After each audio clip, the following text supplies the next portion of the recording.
یہاں پر آپ نے دیکھ لیا آپ کی کیا عزت ہے. پوری دنیا سے لوگ آتے ہیں لیکن حقارت کی نگاہ سے ہم پاکستانیوں کو دیکھا جاتا ہے یا نہیں ہے نا؟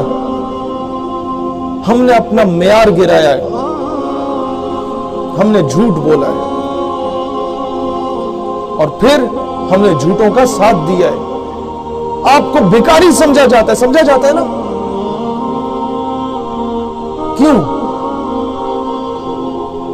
اب ایک لطیفہ سا ہے, اس میں شاید آپ کو ہنسی نہ آئے, لیکن اگر آپ اسے سمجھ جائیں تو آپ کی آنے والی نسلیں سنور سکتی ہیں. اب غور سے سنیے گا کہ چاند پر ایک اسپیس شپ جا رہی تھی. اسپیس شپ میں امریکہ سے جا رہی تھی, 6-7 سائنسدان تھے اور ایک ٹونی نام کا کتا موجود تھا.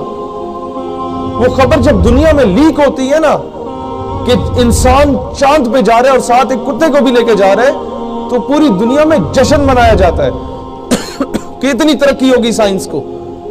تو یہ ساؤتھ پنجاب میں لیا بھکر کا ایک علاقہ ہے.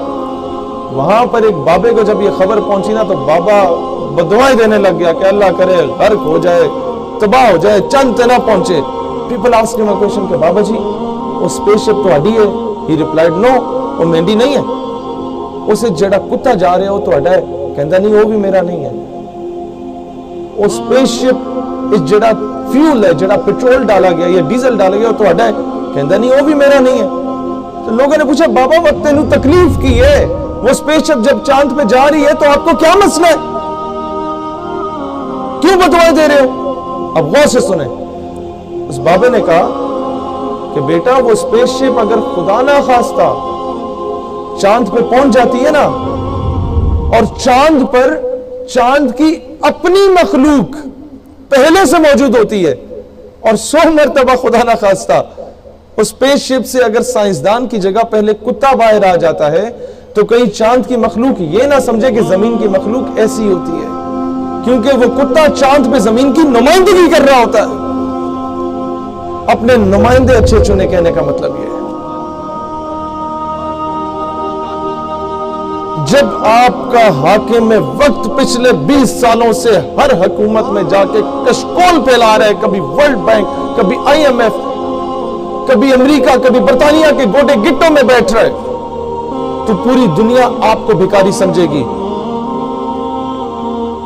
اور جب ترکوں کا حاکم وقت ڈونلڈ ٹرمپ کو جا کے آنکھیں دکھاتا ہے نا تو پوری دنیا انہیں غیرت مند سمجھتی ہے. نادا گر گئے سجدے میں جب وقت قیام آیا. آج یہی پیغام ہم حاکم وقت کو کہتے ہیں کہ جناب دلیر بنو, پوری قوم تمہارا ساتھ دے گی, لیکن بنو دلیر. ٹیپو سلطان ٹویٹ کر کے کشمیر نہیں آزاد کراتا تھا. ٹیپو سلطان اقوام متحدہ میں جا کے منتیں ترلے کر کے کشمیر آزاد نہیں کرواتا تھا. ٹیپو سلطان جس کی مثالیں دی جاتی ہیں وہ بھیک نہیں مانگتا تھا, اور بتوں سے تجھ کو امیدی خدا سے نو امیدی.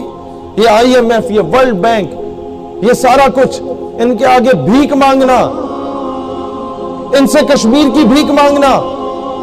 بتوں سے تجھ کو امیدی خدا سے نو امیدی, مجھے بتا تو صحیح اور کافری کیا ہے. یہ یاد رکھنا کہ ہمیں حکومت سے, اس کی پالیسی سے اختلاف ہو سکتا ہے. پاکستان دھرتی ماں ہے, اس کا دشمن ہمارا دشمن ہے. اس پرچم, اس کی نسبت اسے غور سے دیکھو, کیا گنبد خضرا سے نہیں؟ اس کا دشمن ہمارا دشمن ہے. میں کیوں پیار کرتا ہوں اس ملک سے کہ یہاں پیدا ہو گیا؟ نہیں, ایک وجہ ہے کہ یہاں سعودی عرب میں آ کے بھی آپ لوگوں کو اس وطن, اس دھرتی ماں کا احساس دلا رہا ہوں کہ یہاں کماؤ, سارا کچھ کرو, لیکن اپنے ملک کو سرو کرو. سینے پہ اپنا عزت بحال کرنا چاہتے ہو؟ پوچھا جاتا ہے, are you from Pakistan? No, I am from India, I am from Bangladesh. کیوں؟ بولو ہاں, I am from Pakistan. The only homeland after Medina Pak which was made on the name of Islam. I am from Pakistan. The only nuclear power in the entire Islamic world. When we became nuclear power, بتاؤ نا, سینے پہ پاکستانی پرچم لگا کے پھرو آج سے.